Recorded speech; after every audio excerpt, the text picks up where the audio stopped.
Indian vehicle scrappage policy പ്രകാരം നമ്മളൊരു car scrap ചെയ്തിട്ടുണ്ടായിരുന്നു.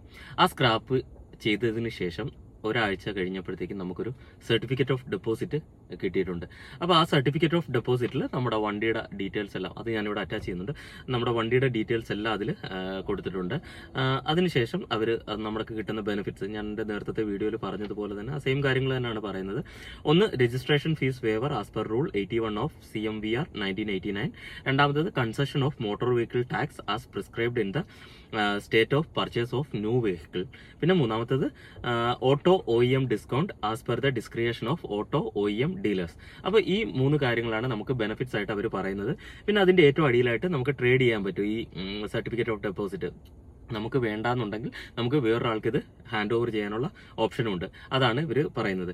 അതുപോലെ തന്നെ നമ്മുടെ MVDയുടെ ഒഫീഷ്യൽ സൈറ്റിൽ ഇവർ ഇതിനെക്കുറിച്ചുള്ള ഡീറ്റെയിൽഡ് പോസ്റ്റ് ചെയ്തിട്ടുണ്ട്, ഒഫീഷ്യൽ ഫേസ്ബുക്ക് പേജിൽ.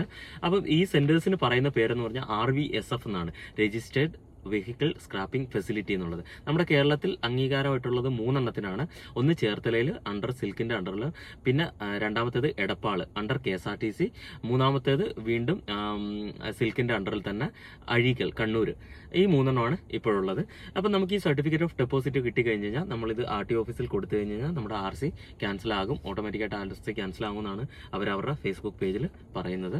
അപ്പം നമ്മുടെ എന്തെങ്കിലും ഡൗട്ടുകളോ കാര്യങ്ങളോ ഉണ്ടെന്നുണ്ടെങ്കിൽ നമുക്ക് അതിൽ ചോദിച്ചു കഴിഞ്ഞ് കഴിഞ്ഞാൽ ഇച്ചിരി കൂടെ ക്ലിയർ ആകുമെന്നാണ് എൻ്റെ വിശ്വാസം.